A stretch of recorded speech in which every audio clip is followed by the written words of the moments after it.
I'm gonna get straight to the point and say it. Making money as a teenager is hard. Things like your home life, your limitations, your age can all make it difficult already to make money. But despite that, here are 7 ways you can make money as a teenager. Let's get into it. Alright, so our first way is lawn care. Now I know what you may be thinking. This is super cliche. Everybody on the internet seems to be like, I'll go mow the lawns for your old neighbors, charge $35 an hour, and you'll be rich. which is fine, and some of that's applicable, but it's not entirely true. What I want you to do is go to Google Docs and make a flyer. I'll pop up somewhere on the screen the flyer that I used to use. Just explain your business, what you're charging, and usually I like to put the fact that I was young on there. People like to support the youth, and I hope they still do. We're in for a wild ride. But regardless of that, just make a Google Doc, hand them out in your neighborhood, put your email or phone number on there, and usually 1 or 2 people will reach out, do a good job, and then word of mouth do the rest for you. On to number 2. All right, and number 2 is detailing. Once again, I know what you may be thinking. Everybody on the internet says detailing, you can make a lot of money, but yeah, that is pretty much true. I won't lie to you, you need to be 16 for this because you will most likely have to drive other people's cars and you just need a license to do that.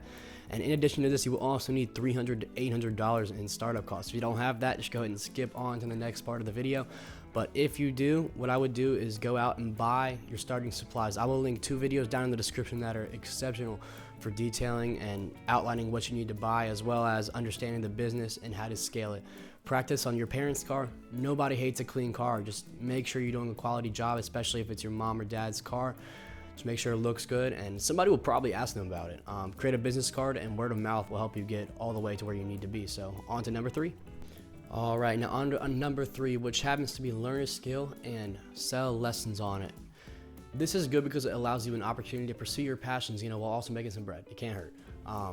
So what you're going to want to do is, if you have a particular skill in music, in sports, or in art, you're just going to want to get yourselves out there, potentially post it on Facebook and groups around you, or if your parents have Facebook friends or friends at their job, just try to get them to pitch them on your services.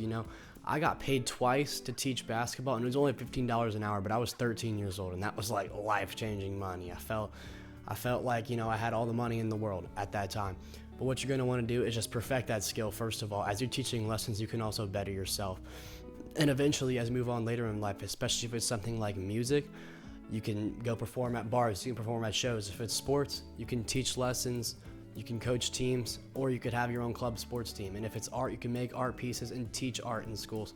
Anything like that, the potential is really up here, and it'll help you start young to develop those skills. So on to number 4. All right, number 4 is cleaning and organizing. And this one, I'm going to keep it pretty brief because I don't have much experience on it. This is the only one on the list that I personally haven't tried. But what you're going to want to do is just offer up your time to anybody moving that needs help, or they're moving out of a storage unit.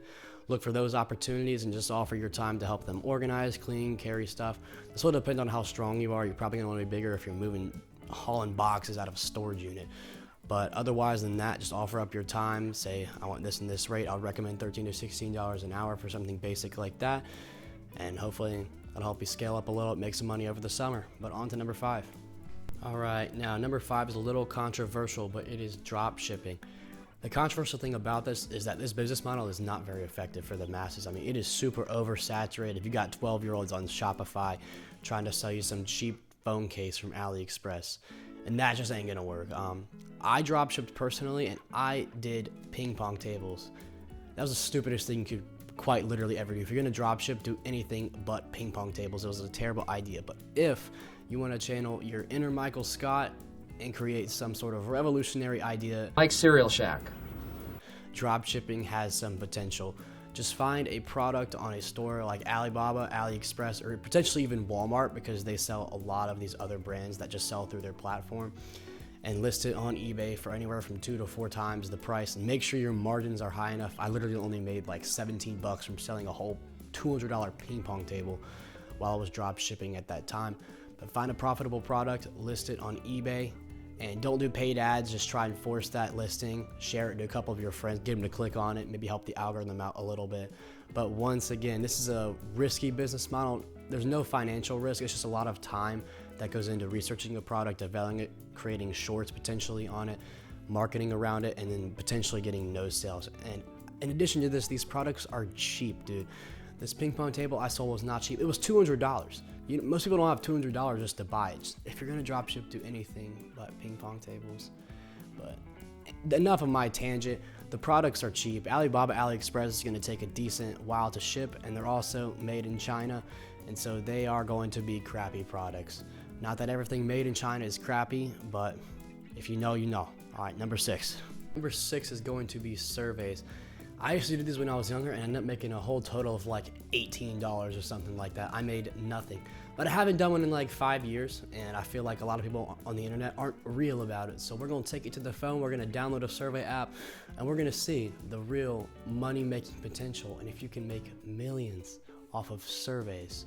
So let's get into that.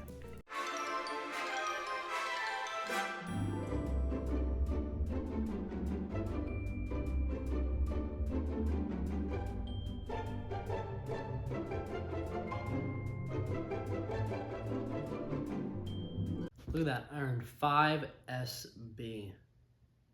Swag bucks, I guess. What can I get with my swag bucks now? Okay. So PayPal Cash, how many do I have? Okay, I have 5 swag bucks from taking a 3-minute survey, and a $25 PayPal Cash credit is 2,500 SB. Dog, I am not even a bit close to this, okay? So in summary, surveys, not it, no go, don't do it, no. Alrighty, our last one on the list, number 7, is digital marketing and SEO. Now this one is the most interesting in my opinion because I indeed tried this for a long time. I spent years, really just a year and a half, researching SEO and digital marketing, and it made a grand total of $0. Yeah, I sold. I was pretty good at it too. I was mid. If you want to see my Van Gogh level SEO and web design skills, search up DurhamSEOcompany.com and you've got it right there. I did learn a lot, and some of it, I hope, is going to help me in this YouTube journey. But basically, if you want to get experience at this, first thing you want to do is watch Neil Patel and Daniel Gotch, excuse me. Those videos are great. They'll teach you the baseline stuff about SEO, and then as you go on, as you watch more videos about it, you will learn more and find out who you'd like to teach you. But SEO encompasses a lot. It's web design, marketing, creating a website that's Google efficient, that's going to get you to the top page of Google, all of that kind of in one. And what I would do is, this is a very valuable skill. First of all, the internet's not shrinking at all, and so neither is this need for SEO.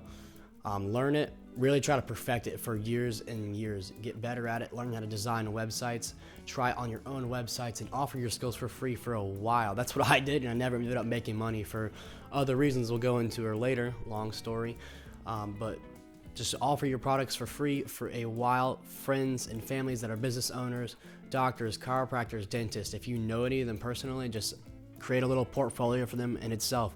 So here's what I can do. I'll do everything for free, and they'll probably take you up on it as long as there's no to little risk for them. But learn those skills, and eventually you can charge for them. Ahrefs says that the going rate for an SEO professional is literally 75 to $100, and that's when you get older. So the cap for this skill is really high, and if you perfect that, it'll be really good. But thank you. All right, and that is it. Thank you so much for watching. Those were the 7 things I personally used to make some money, and some of them, I still use. I'm still a teenager.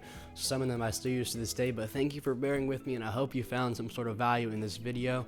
Don't forget to like and subscribe. We're going to be pushing out more content this summer, but thank you for watching, and God bless.